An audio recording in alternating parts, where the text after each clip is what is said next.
화제 이슈 짚어보는 시간입니다. 아침의 픽 시작합니다. 최근 시중 쌀값이 가파르게 오르면서 밥상 물가의 부담 커지고 있습니다. 관련 내용 이인철 참좋은경제연구소장과 함께 자세히 짚어보도록 하겠습니다. 안녕하세요. 네, 이제 최근 쌀값이 20kg당 평균 6만 원 선 넘어섰습니다. 이게 마지노선, 심리적인 마지노선이라 그래요. 맞습니다. 어느 정도인 거예요? 그러니까 이제 심리적 마지노선이라는 건 사람이 사기에 선뜻 그 가격에 내가 정말 먹어야 돼? 사과를 5천 원에 먹어야 돼? 네. 마찬가지 20kg 쌀도 6만 원을 넘어서게 되면 주저하게 돼요. 네. 한 등급 아래 것을 사야 되나? 그런데 지금 2일 기준 쌀 20kg 평균 소매 가격이 6만 294원입니다. 예. 이게 1년 전에 비해서는 17%, 평년에 비해서도 14% 이상 비싼데 쌀값이 이렇게 비싸지니 정부가 지난 7월부터 대형마트 할인 지원하고 있어요. 네. 20kg당 한 3천 원 정도 할인 판매해서 가까스로 6만 원 아래로 떨어뜨렸는데 한 달 만에 다시 6만 원으로 올라선 겁니다.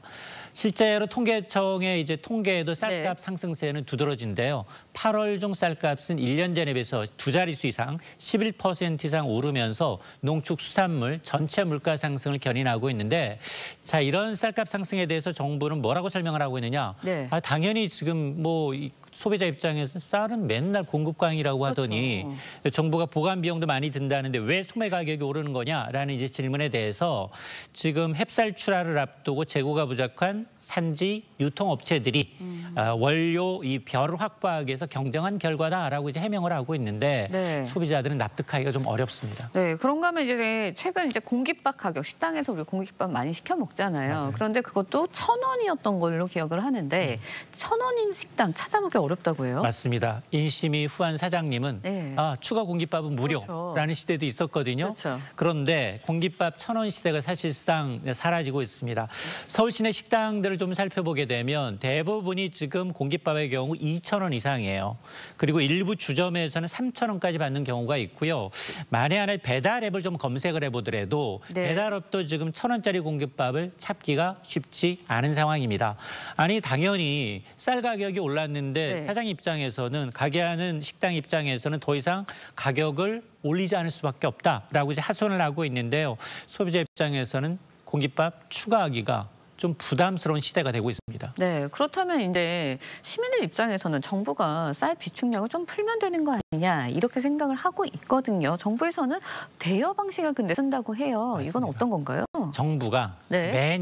매년 40만 톤 이상을 시장에서 사들여서 공공비축비로 확보하고 있습니다. 예. 이거 보관에만 무려 수천억 원 매년 들어가고 있습니다. 그러다 보니 아니 지금처럼 가격이 많이 오르면 정부미 비축미를 좀 풀면 되는 게 아니냐라는 요구가 있는데요. 정부는 농민 반발을 의식해서 좀 주저하고 있습니다. 대신 내놓은 방식이 뭐냐? 직접 방출하기보다는 3만 톤 이제 대여하겠다라는 겁니다. 대여라는 건 빌려주고 나중에 회수한다는 얘기거든요. 그러니까 지금처럼 이제 일시적으로 가격이 오르니 산지 유통업체들한테 3만 톤 일시적으로 빌려주고 햅쌀이 10월쯤 나옵니다. 네. 그러니까 2달 내지 석 달 후에 햅쌀로 다시 걷어드리겠다라는 얘기인데요. 이게 사실은 돈은 좀 덜 쓰면서도 정부 입장에서는 공급 부족, 단기 공급 부족을 해소하겠다라는 취지지만 실질적으로 쌀을 시중에 푼 게 아니라 다시 회수하기 때문에 실질적인 방출이 아니다라는 점에서 궁여지책이 아니냐라는 지적입니다. 네, 농민들의 반발에 대해서도 아까 방금 전에 짚어주셨는데 이제 쌀값 폭락에 대한 우려도 이렇게 비축미를 풀지 못하는 배경이 되고 있다고 합니다. 맞습니다. 어떤 건가요? 정부가 이제 정부미 비축미를 풀지 못하는 이유도 이 정부가 이제 쌀값 폭락을 우려하는 시각 때문인데요. 그리고 정부가 지난해 쌀값 예측을 잘 못했어요. 쌀 생산량 지난해 이제 예상되는 쌀 초과 생산량은 한 5만 6천 톤에 불과했는데 실제로는 시장에서 20만 톤을 격리해버린 겁니다. 그러니까 실질적으로 14만 톤 이상이 시장에서 공급이 좀 부족한 상황인데 근데 올해도 마찬가지예요. 올해도 이제 비축 물량은 줄이지 않습니다. 45만 톤을 시장에서 걷어들입니다. 이렇게 되면 앞서서 햅쌀 3만 톤 빌려준 거 회수하죠. 합치면 45만 톤이 사실상 줄어드는 셈이기 때문에 사실 이 정부가 이제 이 비축미를 푸는 것에 대해서는 사실 전문가들 사이에서도 의견이 좀 엇갈리긴 해요. 예. 왜냐하면 가까운 일본의 경우에도 비축미를 제때 풀지 못해서 쌀 가격이 많이 올랐거든요. 예. 그러다 보니 공공 비축제도의 본래 취지대로 지금 정부가 정보미를 풀어서 시장 안정에 나서야 한다라는 의견이 있는가 하면 예. 다른 한쪽에서는 타이밍이 너무 좋지 않다.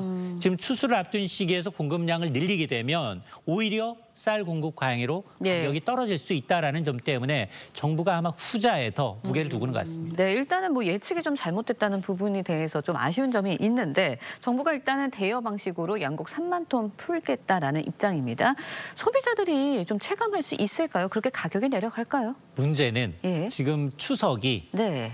계절적으로 가장 쌀 수요가 많습니다. 그래서 조금 전 정부가 이제 대책을 내놨는데요. 핵심은 크게 두 가지입니다. 네. 지금 쌀 소매 가격 20kg당 할인, 대형마트와 협업을 통해서 3,000원 깎아주고 있어요.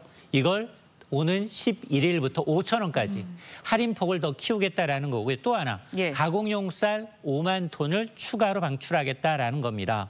그런데 공급 규모, 물론 뭐 단기적으로 이렇게 대여해주고 할인해주고 가공 쌀 풀게 되면 단기적인 가격 상승세는 좀 완화될 수는 있습니다. 예. 그럼에도 불구하고 실효성이 있느냐라는 측면에서 이게 소비자가 체감할 만큼 큰 폭으로 가격이 떨어질지 여부는 좀 더 지켜봐야 합니다. 네, 계란 가격 이야기도 좀 짧게 짚어보도록 하겠습니다. 계란 한 판 가격 넉 달째 7,000원 이상으로 유지가 되고 있는데 앞으로 가격이 더 오를 수 있다고 해요. 맞습니다. 제가 지금 비빔밥을 시켰는데 계란 네. 사이가 빠져서 계란찜을 추가했더니 17,000원 받더라고요. 이게 푸드코트 얘기입니다. 네. 실제로 이제 계란 특란 이제 30개 평균 소매 가격이 지금 7,240원입니다. 네. 1년 전에 비해서 여전히 12% 이상 높은데 지금 계란 한 판에 7,000원이 지난 4월 이후 넉 달째 이어지고 있거든요. 크게 이유는 두 가지입니다. 공급이 부족한데요. 올여름 기록적인 폭염으로 인해서 닭 폐사율이 지난해보다 15% 이상 늘었기 때문에 공급 자체가 줄었고요.